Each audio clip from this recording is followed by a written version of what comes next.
Hello everyone, my name is Peter Helkias, and today we'll be talking about the emerging workplace phenomenon known as quiet quitting. In this video, we will discuss exactly what it means to quietly quit, the relevance of the topic in today's culture, how it's affecting organizations, and what those organizations can do to manage the phenomenon.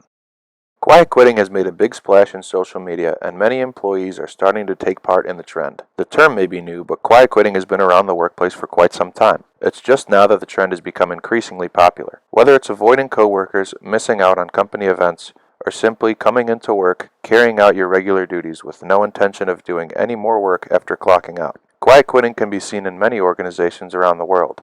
And while the phrase may carry a negative connotation that could easily be misunderstood, it's important to understand what is actually going on when we bring it up. So we've prepared a report that will allow you to understand and help identify what quiet quitting really is. While the name may be a bit misleading, quiet quitting actually has nothing to do with quitting one's job, and instead it concentrates on separating one's work life from their identities and reinforces the fact that work does not have to be your defining characteristic and shouldn't require a large commitment of emotional energy. The main idea is to do whatever your assigned duties are at work during the day and then move on without carrying that baggage elsewhere later on.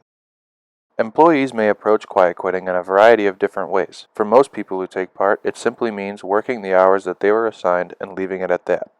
For others, it may mean avoiding unnecessary interaction with coworkers. For most people, it's a matter of separating one's workday from the rest of their day, so they may not respond to work emails or take on assignments during non-working hours. Turning down tasks that don't fit your job description, or only accepting tasks from your assigned supervisor, are other ways of doing so. In a quote from Zayad Khan, a user on TikTok, one of the social media platforms where quiet quitting has gained a significant popularity, they explain quiet quitting in simple terms. I recently learned about this term called quiet quitting, where you're not outright quitting your job, but you're quitting the idea of going above and beyond. You are still performing your duties, but you are no longer subscribing to the hustle culture mentality that work has to be your life. Now I'll hand it over to my group member Kason Crawford for our first organization example, Leverage RX. Hi, my name is Kason Crawford, and the organization example we used is some employees are using technology to quiet quit when they are working remotely. Rhett Stubbendeck, CEO of a technology-focused personal insurance company called Leverage RX, says his company uses ClickUp to stay on top of deadlines and to manage tasks and projects. But even though it's meant to be a work tool, he said he found a majority of his employees spending their time Googling irrelevant stuff on the platform. Ways human resources can combat quiet quitting is by emphasizing their understanding of how an employee's mental and physical well-being is significant in and outside the workplace. Certain influences of quiet quitting were developed because naturally employees see their job as an entity that has no care on whether you're okay, but rather if you're physically able to complete your job at a high level.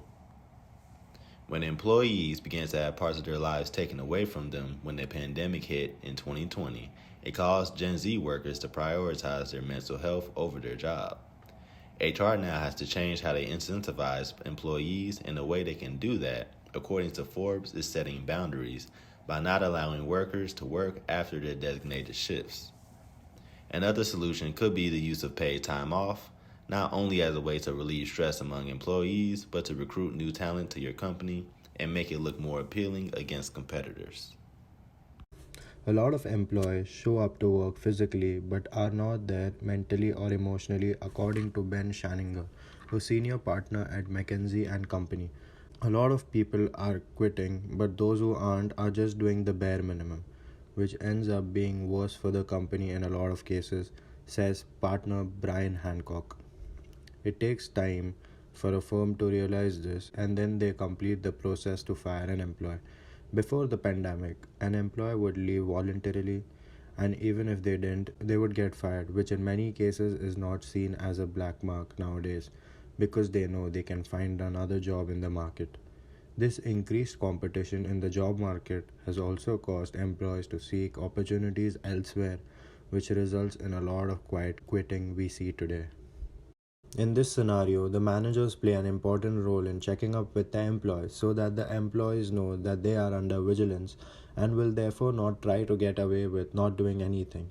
This is especially true for the tasks which are self reported. Adding a manager who can help the employees to stay motivated and make sure they are working and can help them to get more value out of the employees and figure out faster if the employees are not adding value and fire them faster. This will keep the employees focused, knowing that they cannot get away with anything for a long period of time without doing any work. Maria Kordovich, an associate professor of an organizational behavior, says that a lot of people are not doing above and beyond their work as much as they used to do previously. A very tiny portion of the employees are actually enthusiastic about their work, while the rest just complete their work and then zone out. This, in her opinion, has occurred due to the pandemic where people were exhausted and busy with other things, altering their work life balance, which they haven't been able to get back. Almost all employees work for money, but just being fairly compensated may not be enough for them. They have other needs in their workspace, such as respect and pride. If a company cannot respect its employees, they may not be motivated enough to work with them. This could be respecting boundaries that they might have set in hours and days they could work, or respecting days off they might take in the future.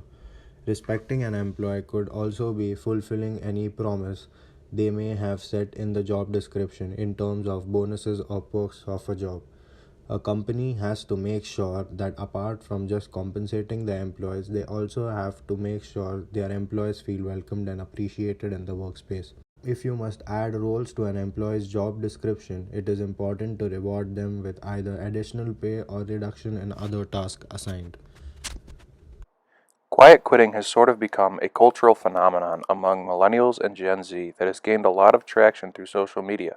The idea of quiet quitting is nothing new, but now that there's a name for it and it has built a lot of social media attention, it's becoming a more common way for younger employees to carry themselves in the work environment. However, with all the added social media attention it's received, it has made itself a controversial topic in the business world.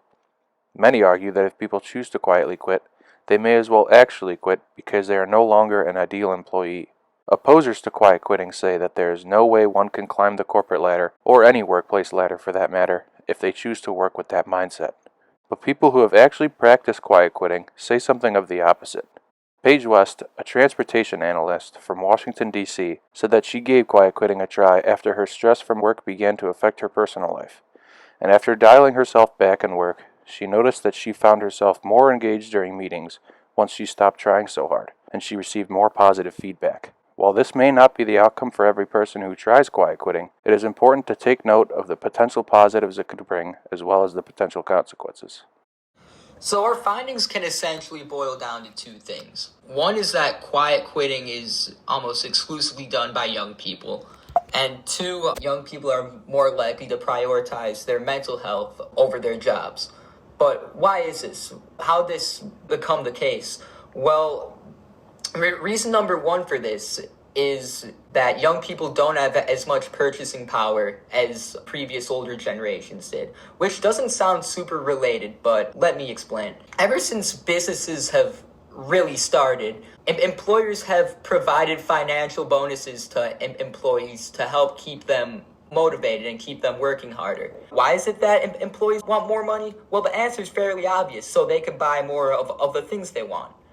But the unfortunate case is for young people, even with financial bonuses, they're still struggling to afford the basic necessities. According to the St. Louis Federal Reserve, while the median salary in the United States has increased about 41% from 1985 to 2021, the cost of housing increased by 450%. The cost of public college has increased by a staggering 609%. And the US dollar has decreased 63% in purchasing power from 1985. So what does this mean to employers? How does this affect them? Well, first, they need to take into account that any bonus received by younger people is likely to go in three baskets. It's either going towards student loans to help pay off their education. It's going towards rent, which is increased 450%, or it's going towards groceries, which has also seen a dramatic increase in cost. And what employers really have to realize is that financial bonuses aren't going towards younger workers' wants anymore. It's going towards their bare necessities. And it's extremely more unlikely for young people to be motivated by these financial bonuses simply because the financial bonuses don't buy them as much as it used to.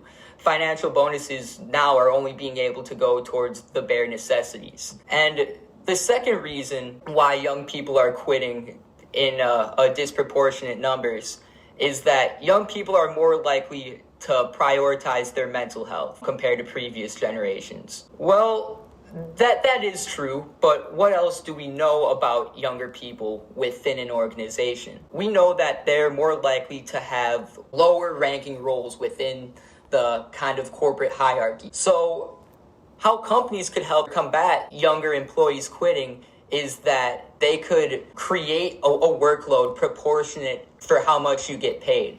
So for example, the highest paid employees in a company are typically the Generation X baby boomers. So our group's plan going forward is that those older workers get an increased workload, one, to avoid burnout among the younger workforce, and two is because they're being compensated more fairly for the increased workload. So giving them the opportunity to help spearhead company efforts would really be beneficial to the organization. Another thing our group found that can help reduce quiet quitting is cutting back on the amount of times employees have to do something outside of their job description. Obviously, this is easier said than done, as businesses are often constantly evolving and they need employees' job roles to constantly evolve to keep pace with that. It's important in the event where if an employee has to do something outside of their job description, they're compensated properly, whether that's in the form of a financial compensation or paid time off. But if companies could cut back on the amount of times employees have to do that while rewarding employees that do that, that could be something that could be greatly beneficial to companies.